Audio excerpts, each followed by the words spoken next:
Hi, guys. Thank you so much for watching our workshop today. This workshop is entitled Growing Your Church Through Small Groups. My name is Jennifer Stafford, and my husband and I are lead pastors here at Coastal Church in Daphne, Alabama, and we also have a campus in Bay Minette, and then we have a vibrant online campus that watches from around the nation and the world every week at coastalchurch.tv. And so we include them as one of our campuses because we don't want them to feel left out.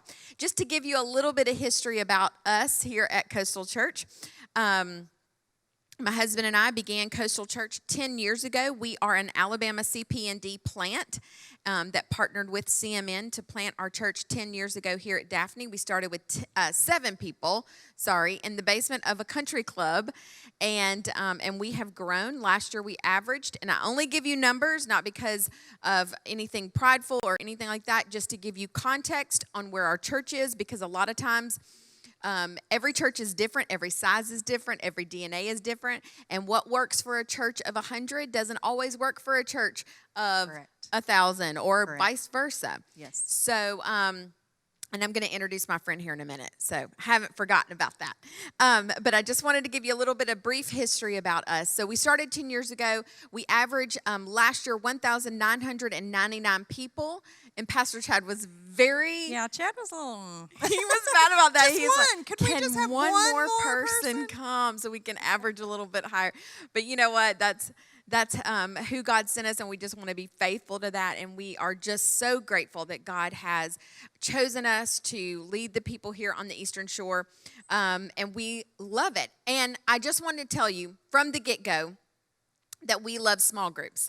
Our philosophy here about small groups is that we are not a church with small groups. We are a church of small groups. And I want to repeat that for you. We are not a church with small groups. We are a church of small groups. And so I have here today with me to help me in this conversation our director of small groups here at Coastal Church, Amanda Beyer. Hello. Thank you. And Amanda has been with us just a short time, but I can tell you, on staff here, actually. She's been at our church for a while, but on staff as our small group director for a short time. But we wanted Amanda on our staff because she is the quintessential small group leader. Like, she is the best of the best of the best. So what you're going to hear from her today is gold, and it's wisdom through years and years of doing small groups the right way. Yes. And so we're excited about that and to hear from you. So I just wanted to start out with a few of things about how we do small groups here at Coastal Church. And I want to kind of take the stigma out of a few things as I do that. What we're going to talk about today works for our DNA. Correct. Yes. And every church's DNA is different. Correct.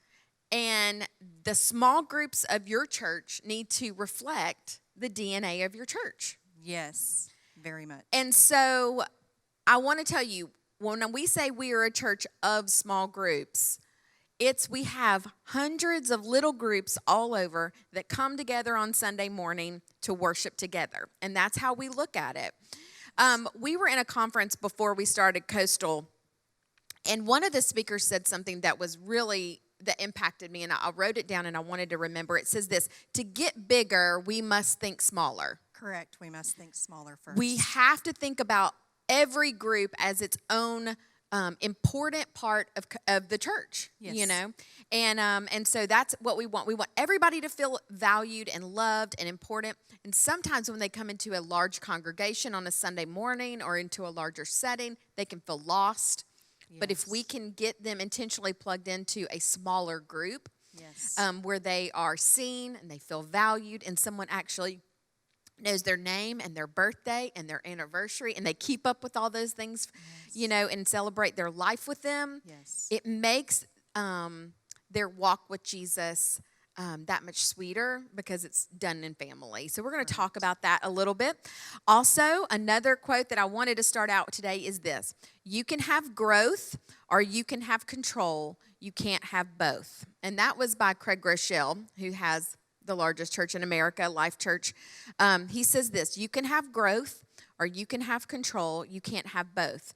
The reason I want to say that in this context of small groups is that you we have to, as leaders, sometimes relinquish a little bit of control to the small group leaders. Correct. We have to train them correctly Yeah. so that they can take the control they need to take. That's right. Absolutely. And so that requires us kind of releasing them to Yes. become the leaders, and it doesn't always look perfect, and it's really messy sometimes. And so we as leaders have to remember that. So we can have growth or we can have control, but we can't have both. And so we want growth. We want the kingdom of God to grow. And so therefore, as leaders, sometimes we may have to change our ideas or change our tactics that help us to reach more people for Jesus, because that's the ultimate goal, right? But people find their own way because they need to find their own tribe. And so usually if they're messy this way, there's people that's messy with them that way. And Yeah. then the people that are like this tend to work with these people better. That's so good. That's so good. So all the things that we're going to teach you today and talk about today works in our context. Yes. It works for our DNA. Here's what I want to start out with. First, every church doesn't have to do the same thing. No. I think we feel like, okay, well, I see that big church, it's growing. What are they doing? Okay, we're going to do that in our church. And it falls flat. And they're like, well, what did we do? We followed all their steps. We did all their things. But doesn't necessarily mean that it's going to work for your church. No. You know? And so you got to figure out through trial and error, through trying things, through not being afraid to fail, what small group system works best for your church. Now, small groups, I want to take this stigma off of the word small groups, because a lot of times in traditional churches that I grew up in, we had Sunday school, right? Yes. And can I just pull back the curtain on small groups a little bit? It's really just Sunday school. Yes. And sometimes on Monday. So you Yes. can call it Monday school Yeah. or Wednesday school, whenever the small group meets. Don't let the word, if you have Sunday school in your church, don't let the word small groups think, oh, now we have to banish all Sunday school. We can't do Sunday school anymore. We're all going to small groups. Right. It doesn't have to work that way. No, it doesn't. And that's why I say, because here's the thing. I lead a small group here at Coastal that's called Old School Sunday School. Why? Because I love Sunday school. Right. And I loved what it did in my life. And I wanted more people to enjoy it. So I just started a small group that was called Sunday School. Yes. But what time is it? It's on Sundays. But what time? It's during church, during the 9:15 service. See? So At we have one time- multiple services. Well, Yeah. when we had the change here, it was at 3:00 for a while. Right. So Yeah, you it have the was in the opportunity- afternoon. Yes, That's you have the right. opportunity to have it when it's needed. When it's needed. You can change it up. So let me say, the first one is this. Every church doesn't have to do the same thing. Some churches do video from their leadership, from their pastor that records pre-recorded teachings for their small groups. They give out notes to the whole church. They go into people's houses. We've seen it done like that in other churches, right? Where they're all doing the same. Maybe, like, for instance, this summer, we're learning about the book of Exodus. So maybe their pastor would do all these extra teachings on Exodus with notes, and the small groups would all do the same thing. We've Correct. seen it done like that, Yes. right? And so if that works for you, if that's something you want to try, or maybe that would be something good for a special season in your church. Maybe if you're going through a building campaign or financial emphasis, period in your church, you could do, hey, all the small groups, we want to go through this Dave Ramsey together, or we want to go through this together. Wonderful. There could be seasons for that, right? Yes. Here's what I want to encourage you. Don't get tied down to something that has to stay the same all the time. Correct. Be willing to flow with the times. Be willing to flow with what works in the seasons that God's bringing you into and out of, right? Yes. Our church is named Coastal Church, and it's CC. And one thing that Pastor Chad always says is that CC stands for constant change. We have to constantly be changing with the times, with the seasons that God's bringing us in and out of. Right. Right? Yes. So Oh, sometimes that definitely. means a video curriculum that all the groups are doing together. All the groups are doing the same. And sometimes we're letting them do something different, which is called this. There is a system that we have established here at Coastal Church called the free market small group system. Yes. So Amanda, I want you to talk about the free market small group system. So you can have the traditional Sunday school. Correct. where you have Sunday school curriculum, you order from headquarters or My Healthy Church, wherever you want to order it from, or maybe everybody's doing in this Sunday school a Beth Moore, or maybe, you can have that system. Correct. You can also have a free market system. So what is a free market system? That's a great question. The free market system is one where you choose what you want to have as a small group. So it could be anything from kayaking group to an organizational group to a cooking video group. It could be getting together with a group of kids and doing a hangout in the backyard. Yeah. There is so many different dinner clubs. We've had some that said, let's try every Mexican restaurant on the Eastern Shore Love it. for this semester and go to all of them. Not that we're going to rate them, but we bless people by the tips and we spend time there. Yeah. And we just get to visit with our friends and it's wonderful. Yeah. And you know what I've heard about free market small groups? So you mentioned like a kayak group or something like that. Well, all of you guys that are watching know Pastor Vint. He is the leader of the Christian Education Department in the state of Alabama for the Assemblies of God. And he said that when he first heard about groups like that, he thought, that is so shallow. They're not doing anything. They're not doing anything spiritual. And he said, but then his view changed on it when he saw the results that were coming out of those small groups. His views changed. And so I laughed at it. And then, it made me think. It made me think because from somebody that's coming from a traditional background like me, where Sunday school and we open this and it's intentional and we are studying God's words, verse on verse. And you say, okay, we're going to disciple people through kayak group. That is okay, come again? That doesn't sound spiritual, right? Right. But if we live our life out of a place where everything is spiritual, our groups will only be as shallow as the leader makes it. Correct. And that leader, as they're kayaking, can start the intentional conversation about something where they want to intentionally drive that conversation towards life-changing things. Does that make sense? Oh, it does. So tell me about maybe some of the experiences in a small group, free market, like a kayak or like something not spiritual, where it really did turn spiritual. Do you have any things that you remember? Many. I could talk about that all day. Where you're just hanging out, doing something that you all love together, and then it becomes a God moment. Yes, that actually happened a couple of weeks ago. My husband, Rhett, is in the kayaking exercise group. So he went, and there was 4 gentlemen that went on this kayaking adventure, and they went down Fish River. And at one point, there was a place where it got completely quiet. There was no cars. There was no airplanes. There was nothing. And Rhett said, I could just feel the presence of God in that quiet moment. And it literally was just God's presence that just encouraged him so. And when they got back out to come back to where they were, the gentleman that's leading the group, Dan, he asked them, he said, is there anywhere in there that you felt God?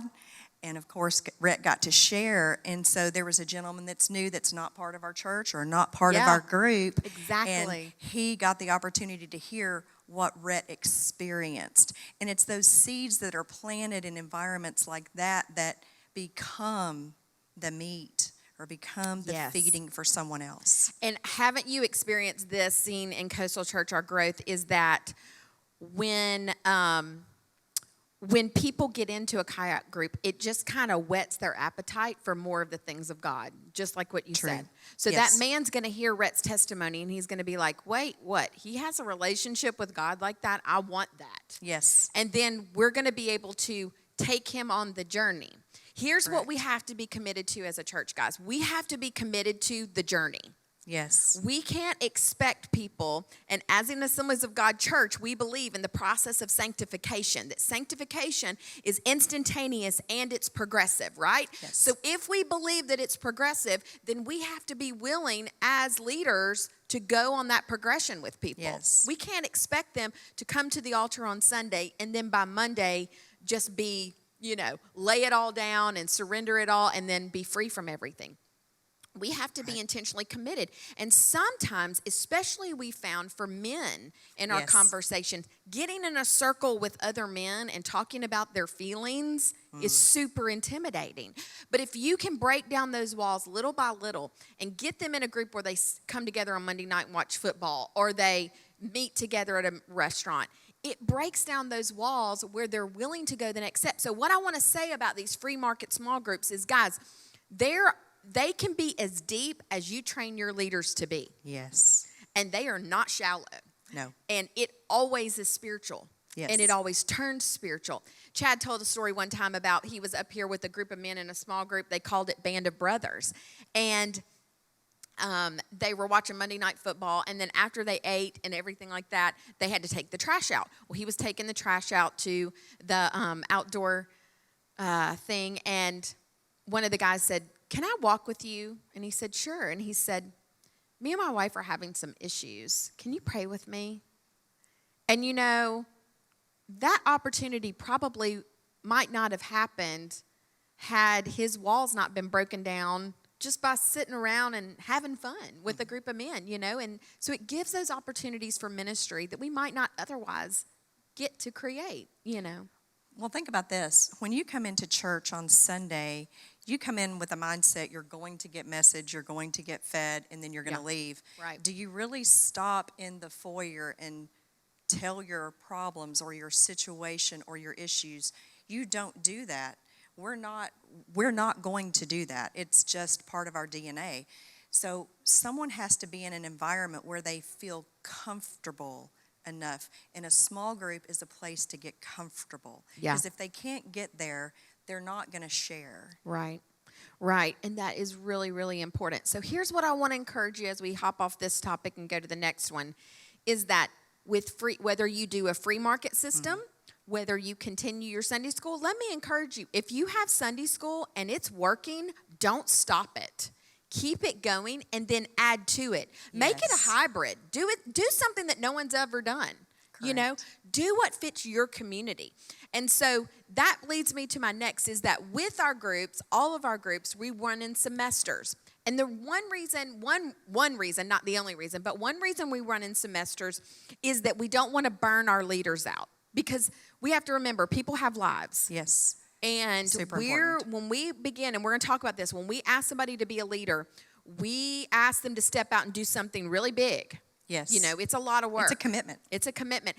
And so we don't want them to have to feel like, I laugh all the time. It's like, you know, every church has that sweet little old lady in the nursery who's been there for 40 years holding babies. And then you ask for nursery volunteers, and the person in the pew is thinking, but I don't want to be there 40 years. You know what I'm saying? Yes. Like, I'll volunteer once a month, but I don't want to be the lady there, you know, and we all laugh about it. And I love those ladies, but that's what they're thinking. So we don't want them to think that they're hooked in for 40 years leading a small group. Right. So this is why we do semesters. So we do semesters. We have a fall semester, and it runs 12 weeks. We have a winter-spring semester, and it runs 12 weeks. And then we have a summer semester. We're going to talk through each one of those, Amanda is, about what we do intentionally in those semester seasons. So fall runs 12, winter, spring run 12, and then our summer runs 9 weeks. And so let's talk about that. Let's talk about our fall and our winter, spring, because those are a little bit different than our summer. Correct. Both of those usually go off of like our school calendars. Yep. And there's a reason for that. Predominantly people that are in or have children in school or college or jobs are routine people, and they love routine. And so those fall in the same order as that. So we have the opportunity for childcare. We have the opportunity for them to break away, to get out from what their everyday lives are, to engage in a small group. So we run them so that they know that it's just this amount of time. They're not committed but this fall semester. They're not committed but the winter, spring semester. And so then they can start and stop, and they know they have a beginning and an end. Now, what's great is that typically once they do one, they're hooked and they want to do the next one. But it's very important to say you're only committing to this. But in your commitment, we want you to do all of these things to be a great leader. Right. And so that involves training that we're going to talk about in just a few minutes. So the winter, spring are usually more, the numbers are better. Correct. Yeah, because people they want that routine, they want that system, Yes. and that's when you really want to do a push. And we can train you again at the end of this. This is only 30 minutes, or 40 or however long we talk about small groups, but we can help you. If you have questions after this, I'm going to give you our email and our system to contact us. We are open to help you. However we need to help you, we are willing to do that. We will help you set up and show you our calendars and how we do things and how we recruit and how we push ahead of time. And so it's very intentional, and it goes on constantly. We are constantly doing it. So, and now our summer, which we're in right now with COVID, it looks a little bit different. So all these things that we're telling you, of course, pre-COVID, after COVID will happen again. We've been very flexible during COVID, and we'll talk about that just a little bit. But in our summer, what do we typically do for summer? We do fun. Yes. We love some fun. We do dinner parties, backyard hangouts, trips to the beach, kayaking, all the things you would want to do outside with your friends. And so we really make it a lot of fun. That's where dinner clubs come in real heavily. We do a lot of dinner clubs at different restaurants typically, or backyard hangouts. So yeah. it's all about the fun. People love the restaurant dinner clubs because they Yes. pick new restaurants and they go with their group to different restaurants. And also in the summer, it's a great time for moms to get together and do like splash pads in your area or preschool park play dates, or and then you have that leader as a mom who's really encouraging the other moms and things like that. So there are intentional things you can do in the summer to keep the momentum of your small groups going, but you don't have to it's not going to be as laborious for the leader. Correct. Because we're kind of giving them a little bit reprieve. So our summers are only 9 weeks. Again, we can talk to you more about calendaring if you have questions after this. Also, recruiting. Yes. We are always recruiting leaders. Yes. Always recruiting leaders. So Amanda is the director of our small groups. Her whole job, part of her job is recruiting. So, Amanda, talk to us a little bit about seeing potential in people and looking for that, and then what we expect out of them, Well, it's really the key to the success of any of your programs. When you find out and you start to know people, you really know them, you know what they like to do, what's their passion, what is it that drives them, motivates them, what if, yoga, what if it's an exercise group, what if it's cooking, what if they love to cook or create things, what if they're artistic, even the kayaking. I know I've talked about that several times today, but I know that Dan goes kayaking every week, 2 or 3 times a week, because I've seen his post on Facebook. So naturally, Dan, I hope you're going to have a small group for kayaking.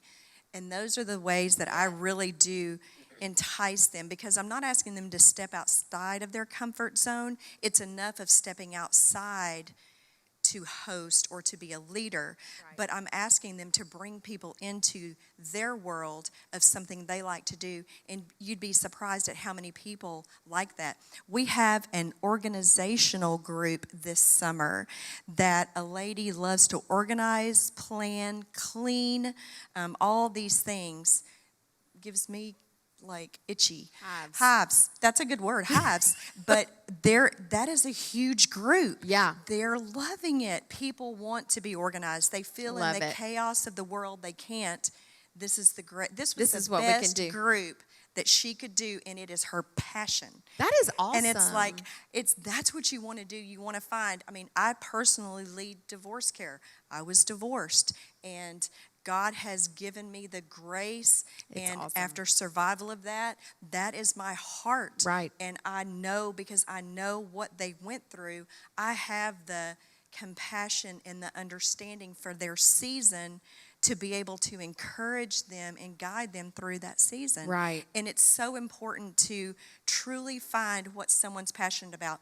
And if you, everything in our church is a small group. Even our leaders, the people that stand up here on Sundays, even the worship team is a small group. Yep. Our people that serve out in the auditorium are they're a small group. Right. Everyone is a small group. And so we have the capacity to find, in knowing everyone here, what they're passionate about. Yeah. That's so the even key. with over 1,000 people, Yes. it doesn't feel like a big church because you find your tribe. That's what we always say here, find your Yes, tribe. find your You tribe. find your tribe and you get in that group, and then those are your people. So we train our small group leaders to find when their person is missing. Yes. So people in their group, they know typically know what service they attend. Correct. And so if they're missing a couple weeks, they're going to make that phone call. Hey, I haven't seen you. What's going on? You're MIA. Are you okay? Well, I've been in the hospital. Oh my goodness, we didn't know. Let us come visit you. Yes. And then we train our small group leaders. Essentially, guys, our small group leaders are the pastors, and we tell them this. You pastor your group of people. You are their pastor. And so we're okay as pastors and leaders if they are the first phone call. Yes. You know why? Because the word teaches us to equip the body for the work of the ministry. And so as small group directors, what you're doing is you're helping those leaders. You're equipping them to lead their group. And so here's another thing. We don't look for perfect people. No. We don't look for people who've have it all together, who have all the answers. No. Right? We just want to see that little bit of potential. And then our job is, as leaders, is to train them and to help them and to come alongside them and to encourage them. Yes. And we tell them, you're not going to have all the answers when somebody comes to you. But you can pray with somebody. You can encourage them. You can be there. You can just sit with them. Yes. And so we encourage that. Our small group leaders do follow-up for us. Our small group leaders go to hospitals. Our small group leaders help do dinners. So if somebody in your small group gets sick, we contact that small group leader and we say, hey, so-and-so's in the hospital from your small group. Hey, do you guys want to take a meal to them? And a lot of times it's the small group people that do that. Yes. That's how you build healthy churches. That's how you get people to continue to feel that connection. Back in the day when I was, growing up and we had healthy Sunday schools that did that, that is essentially what they did, and now we call it something different. We call it small groups, and then we add a little caveat to that free market. You can do whatever. We say at Coastal, whatever you do, make it a small group. I can tell you one of the funnest groups that we've done. And we're going to close up here in just a minute. One of the funnest groups that I've done is the crochet group. Yes. So oh my gosh, that was the best. I taught myself from YouTube how to crochet. And then we sit around and we crochet and we talk. And then we make prayer shawls for people in the hospital that in our church that have gone in the hospital or are sick. And they get this beautiful blanket to put around them. And we pray over it. Yes. And it's just been a great ministry. Yes. But that is what it's all about, Right. doing life together and being intentional about it. Right. So we are always recruiting. We're not looking for perfect people. We're equipping them. We're helping them. We're coming alongside them and encouraging them. And then again, if it's not in the heart of your pastor, it has to be, small groups have to be in the heart of your pastor. That was just what I was going to say. That's the most important key right there. Right? So Pastor Chad is constantly, from his sermons, talking about small groups, pushing small groups, asking for leaders of small groups, because a lot of times we can run a commercial on a Sunday, and it might not get a lot of signups, but if Pastor Chad said something from his sermon, it's like 100, Yes. And so pastors have to help the directors to be intentional to help us recruit and lead and the importance of small groups. And then we train our small group leaders. We talked about that a little bit. Amanda does an intense training with them. She follows up with them. She basically pastors the small group leaders. And so you might want to tag somebody in your church for this position of director of small groups. We have a training manual that we can share with you. We're happy to share with you our do's and don'ts and how we do it and all that kind of thing. We have online sign-ups, so a lot of churches may still use a clipboard system to sign up, and that works too. We do a big carnival at the beginning of every semester where we have a tent and a carnival, and people get to go around and see what small groups are being offered and meet leaders. Well, that's the most important thing. That's when you get the most sign-ups. I will be straight up honest. When you have a tent set out and each leader has brought whatever for their small group, those people get to walk around and talk to those leaders one-on-one and find out about that small group. And then they also get to look at what they've brought and what they've set up Yeah. and their heart. And they really do. I mean, there's even a golf group. So the guys brought all kinds of little tees and golf balls.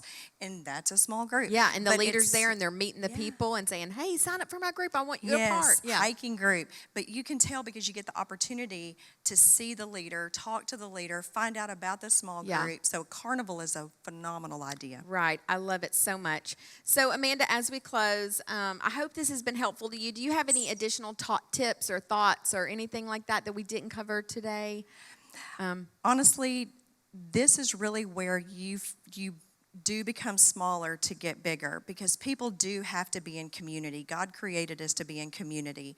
And it's super important that we realize and we really try to direct everybody that's new to our church into some sort of small group, whether they come from another church into this church or your church, or they're as a new believer. They need to find a place where they fit. They Right. will stay and they will become a part, and they will also become ministers, and they will become people that will serve in your Right. church. But they have to be brought in and led to and helped Yeah. with a small group. And I think any church of any size can do this. I Yes. think any church. And here's the thing. The key word, but as I close, is small.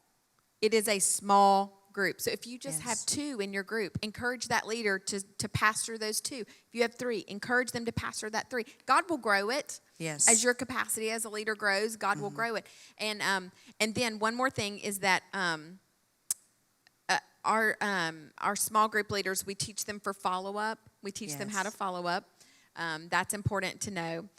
And I had one more thing, and it came in my head, and then it went back out. But I'll think about it later, I'm sure. And then you won't be here. It's okay. Small groups are certainly the way that you can become a part of something in your church. You will find that when you have small groups, the groups will start to serve together. And Yeah. that is so important because we want to serve and give back. And so usually some of the small groups will serve together and be a group that, Right. that is serving.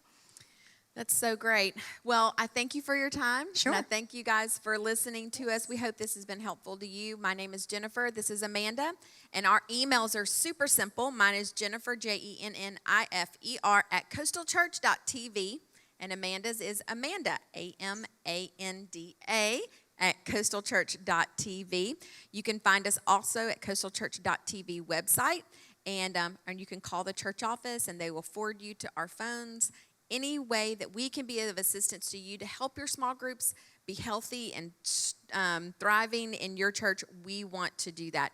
We love you guys. Thanks for watching Thank today. you. We hope this was helpful.